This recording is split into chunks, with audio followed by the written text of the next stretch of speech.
how is this current conflict, the intra-right conflict, resolved?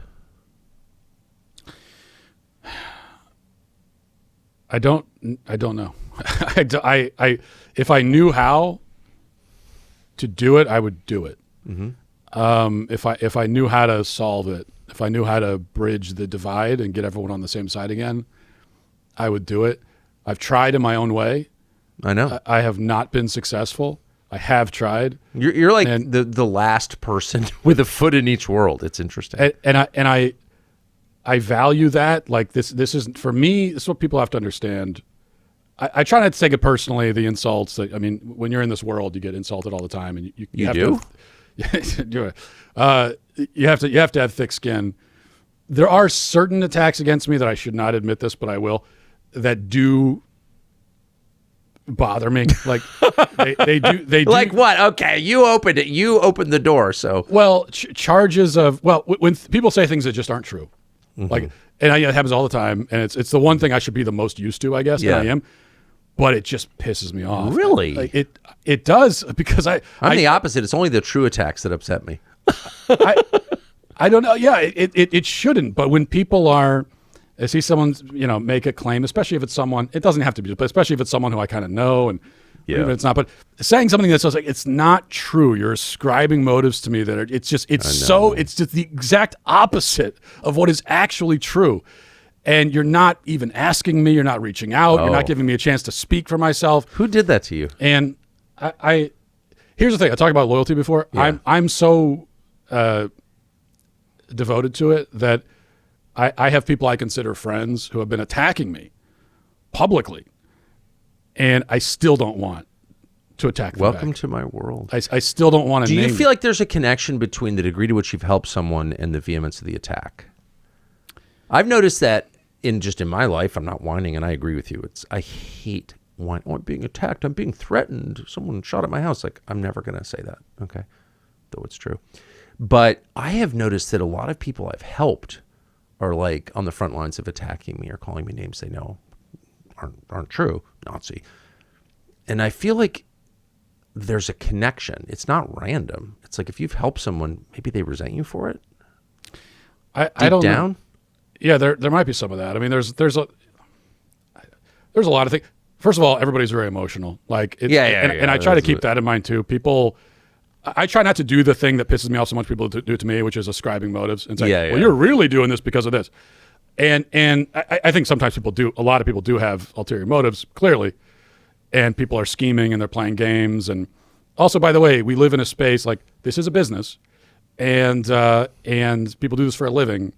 And so there's also just competitiveness. No, it's right. And that happens. I guess. But then at the same time, people also get just pissed off and they get emotional. Well, that's definitely true. And that's happening on all. So I recognize that. Like so that's why some of the people that go after me publicly, even people I consider friends, and I'm like, you have my phone number, you can call me, and you're not. And I try to maybe it's for my own sanity. I try to be as charitable as possible and think like, well, they're wrong, but they're really angry. And they've got this whole story about me that's not correct, but that's what's happening. They're just pissed off, and I've been pissed off before and said things I regret. So I think a lot of that's happened. To go back to the question of what to do about it, well, I guess I don't know why I'm going back to it because I don't have the answer. But I think the only thing that can be done is for all of us, if you're on the right, to go back to some of the basics that we talked about at the beginning of the conversation. Like, what is it that we want? Exactly. What is it that we actually want? What's the real catechism here? What does it mean to be on the right? Exactly. What are we? It's the classic question about conservatives. What are you trying to conserve? It's a good question. You should be able to answer that. What are you trying to conserve? And everybody needs to ask themselves that and come up with an answer. Write your list. Write it out if you have to. Whatever. Come up with your list. I'm going to do this. This is my calling right here. And everyone should have their list. And then we should compare notes. And if our lists match up, like we want the same things, we're trying to conserve and preserve the same things, then the only way forward is with that, is for us to realize that like let's reorient towards that. Make that the goal. And remember that even when we disagree, we're going to have disagreements. but we're only disagreeing about how to do this thing that we both want done. And I think that's the way forward. Now, on the other hand, maybe you start looking at your list and you realize that I actually don't even want the same things as these people. Okay, well then we're not on the same side, and that's very clarifying too. I think that there are people. Do you feel that's happening in my mind? I'm like, we don't have anything in common. Actually, I thought we did, but we don't. Is that happening to you? There's certainly some of that. I think that there are definitely people who just don't want the same things at all. They don't have the same fundamental goals. I think that's certainly happening, and that's part of the clarifying. That's part of the. Is that bad or good? Well, clarity is good. Yeah, I think we need clarity. But for me, like I said, the only person, and I believe this wholly, I try to live by it. The only person who can speak to your intentions is you. The only person who can tell anyone what's in your mind is you. And so if someone says to me... That's why I try to interview people. Right. So exactly. You're allowed to speak for yourself. So I've given my list of what it is that I want to conserve and preserve. Can you in an abbreviated form just run through it really quick one more time? Because I think I agreed with it. Abbreviated is always in trouble for me. Well, no, you don't have to abbreviate it, but you just say it again. Like, what are the things you're saying? There's left, right, I don't even know what that means anymore, but like people who share your values believe what? They believe in objective truth. Yeah. Okay. They believe in truth. Number one, that there is a truth. Okay, I'm going to write this down. And hold on now. Okay, objective truth. Yeah, objective truth. Whether or not there, can I just add one caveat? I'm not always convinced I know what the objective truth is. I've certainly been wrong, but I know it exists.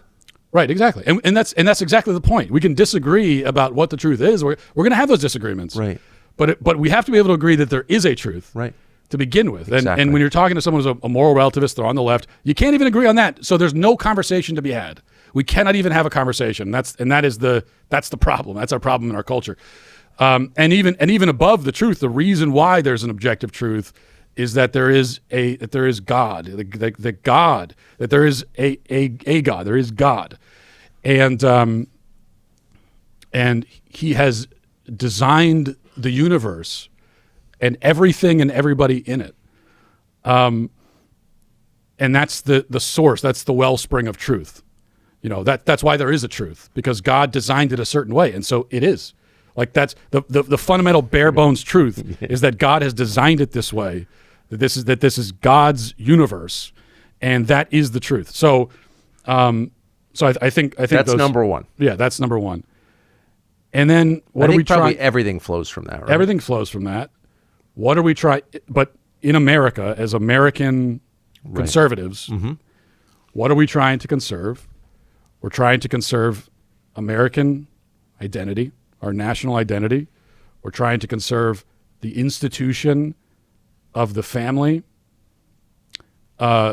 which is the foundation of the country and of civilization. We're trying to conserve the institution of the marriage, which is the foundation of the family. So this is the foundation of the foundation. Which is the foundation of American identity. Right. And we're trying to conserve all those things. And then at a broader level, we're trying to conserve Western civilization itself. Which grows from, so if you were to sum it up, you could say objective truth derived from a belief that this is all created. We are not the creators. Exactly. And the family unit, husband, wife, children, which is the basis of all human civilization. So objective truth, family. Yeah, I think that's. If I were writing this on my hand for the test, okay. Yeah. Probably in here so the teacher couldn't see it. It would just be objective truth, family. Yeah, and I would also put national identity for. We're talking about American conservatives, which is what we're talking about. But then the question becomes like, what's that? Yeah. Well, that's and that's also a debate in a sense. I think there are some basic things, but again, that's like, okay, as long as we agree that we need one, right. We cannot. So we have a culture, right? We need to have a culture. And multiculturalism cannot be the culture. That's not a culture. That's there an has absence to of be culture. a unifying set of beliefs or customs that keep the country from breaking apart. Otherwise, it will break apart. So, and that's the point. So the things there, if someone looks at that, like I'm speaking for myself, and not just myself, I think a lot, but that's my North Star. And if you look at that and you say, well, I want the same things, like so I'm fighting for it. Then you are on my side, period. Like we are on the same side, and we'll have a lot of arguments again about how to do that, how to achieve that. We'll have a lot of arguments about it, and those could be like fruitful arguments. Those don't have to be angry, nasty, personal arguments.